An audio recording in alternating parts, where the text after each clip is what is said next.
koonfur galbeed waliba waa sida gobol Shale, Bay, Bokool iyo Shabeellada Hoose aanasi oo gobolkiiba leh degmooyin angaar oo ka noolina dadyo fara badan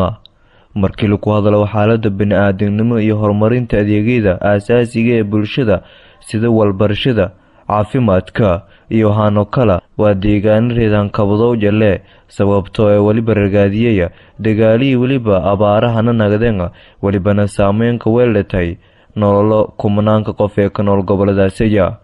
inkastoo waaya adag la mari welina waliba ku teegana deegaanada haansho xaalada cakiran oo abaarta saameeytay aanasi oo lahayn amaba ku jarna tiirarka nolol iyo horumarka adeegyada bulshada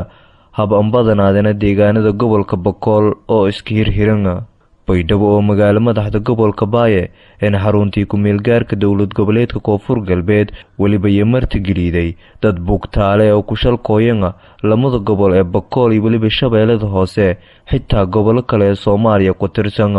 aanasi oo iska jaran haano deegaanadii abaarta saameeytay iyo haano dagaal dartiis han ku rooreen sio nabad an ka nooladanga duleedka magaalada ee meelo xariyo ka yaalan oo dadkaasay ka noola haansho in muddo yar roogeenga meelahan kala bilon hadda ka guda jarnayo kooyanga saasoo kala gobolka Bokool waliba ku qulqulaay oo rooganga barkacyaal shalgadiisan oo degmooyinka gobolkaasay ha ku bugtaalenga sida degmada Tiyeglow iyo haano kala oo badanga oo hadda ku jaranga biilaan waliba shubambiyood oo deegaanada haansho iyo on lahayna xarumo caafimaad sidoo sheegay gudoomiyaha gobolka Bokool Maxamed Toola hay'ado iyo waliba ururada arrimo bulshada ku shaqeeyaan waanan ka baaqi in la caawiyo dadkaasaya bismillaahir rahmaanir rahiim madaamkiin ku warama deegaanka gobolka Bokool dhamaantiis meelo badan ay ku jiraan ama ila raay dhibaatooyin fara badan ku jiraan sida loogi ma ila raay deegaan oo naytooy ma ila raay nimankii nabadiidka ay shal gooyo deegaan iska socdaano deegaanka ma ila raay aan baahan galan qabasho aan baahan walka qabad aan baahan marka saasataan hatana macnaha yani roobabkii iyo ma ila raay beeri wala ila rajeena sanadka horba ma ila raay dhibaato fara badan ku jirtay abaaraha marka hadaan kiin ku warbi deegaanka lamuja kiin ku warbiye dano abaara ah deegaanka ka food leh oo ma ila raay biilaan abaaro ku jirto way nabadgeli humada markii hore ba jirtay ogaayni marka barnaamijkaas oo ma ila raay gobolka oo ka food leh ma ila raay meelo bulshada ku jiraan yaa ma ila raay eed ma jeela ma ila raay in caalamkan inshaagna eedo samafalkan inshaagna dawladan inshaagna hadii ilaahay ar bal gudoomiye marxaladooyinka hadda shal qaadadsi haan ka daran dhinaca oo mas'uuliyadda nagada mas abaaro nagada haan ka daran hadda deegaanka meelo ka daran way baa guud ahaan ma ila raay degmada Xudur zoonayaasha ma ila raay meelo ma ila raay ilaa 45 kilomitir meeliya degmada hukumaasa iyada dhibaato ku jirta sanadkan roob fayl ma helna abaarhuma ku jirta oo dhinaca nolosha bani'aadinka xoolaha kasto ma ku yaabay in ma ila raay wal helan meelo ban wal ku helan laakiin guud ahaan degmada Xudur agaarad ee kulli abaar way wal yaalma la nabadgeli humadana jirta laakiin meelo badan oo nabadgeli la seedo karo wal qobad karo abaar ya jirta wal qobad karo tan way waxa tan Xudur way deegaanka ma ila raay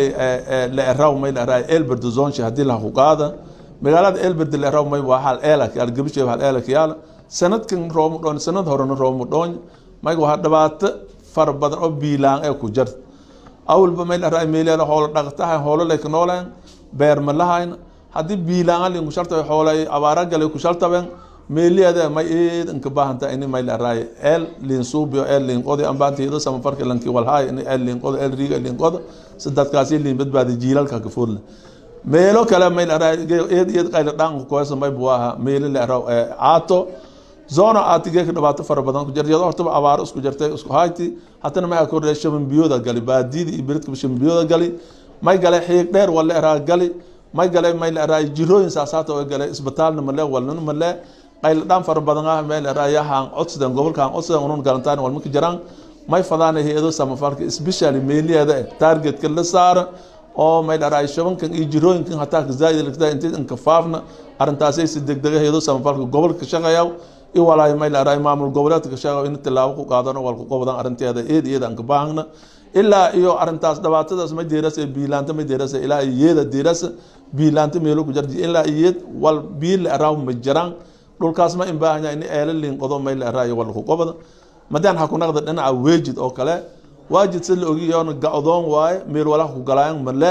dhibaato fara badan ku jirta dhinaca nolosha bani'aadamka arinteeda may fadaan in meel araayo dawladda koonfur galbeed iyo haan gurmadaan meel araayo samfalka haan gurmadaan si dadkaas nolol ka hela lahayn haan gurmadaan maadaama wadaha maraan aan lahayn meelaha ku galaan aan lahayn beerna wal in ka ban meel 10 kilomitir ku baxsan magaalada Linseedo korna dadkaas eedaan dhibin caalamka ma ku codsadaan iyadoo samafalka dawladda federaalka iyo dawladda koonfur galbeed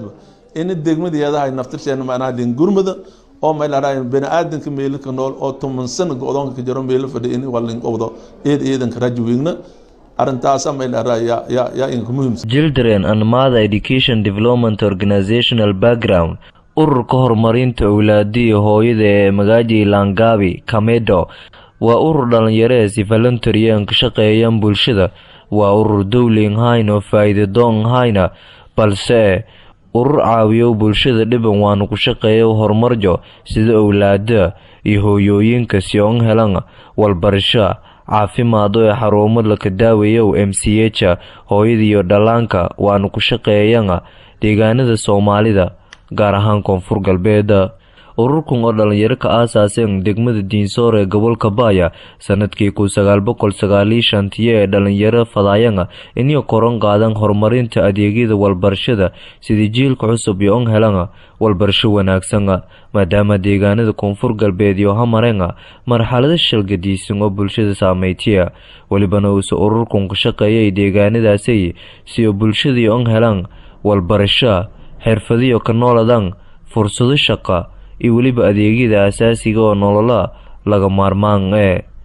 ururkan oo fursado siiyo diiradana saaro gabdho walbarashadiyo sida kuriito walbarashan helayanga maadaama fursado walbarasho deegaanada haansho iyo ka kiyaringa gabdho sidoo kale waliba uu ka shaqeeyay arrimo barakacyaalka sida deegaanadii reedanka naga lahaayanga iyo waliba helayanga barnaamijyo nololiyo walantarow si aan horumaryan deegaanjo walibana uu walbadan ku gobaday arimoogase iyo haano kale oo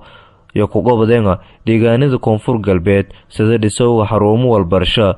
towbaro nololeed siyowga bulshada xarumo caafimaad caawiyowga awlaada gaar ahaan agoonte dhisowga xarumo bulshada walantarow fursad siyowga walbarashada gabdho iyo waliba caawiyowga dadku nugul oo abaarti iyo dagaalada sigaar ee saameynka weelati walibana iyo kuwada fuliyana goboladooda cilmi baaris uu sameeyay ururkan horumarinta awlaadiyo hooyada sidoo kale na ogaaday in waliba baahiyo haansho iyo jaranga baraka cusubna baydhawaha deerayanga waliba uu sabilo hadareer uu saqobada doone barnaamijyo shilgadiisan oo bulshadaasi la caawiyo gaar ahaan deegaanada dhibaatooyinka nololeed iyo adeegyada bulshada ka jaranga sida warbaahinta Sadre Media iyo hano kale ee gudayeen sheegtay gudoomiyaha ururkaasi Kaamilo Cabdiqaadir Adowa ogna inuu deegaanada haansho waliyo ku jaran xaalada adag kaamamkan iyo ooyinga haano baraka cusub hadeerayaan oo baahan caafimaad degdeg sida inuu helan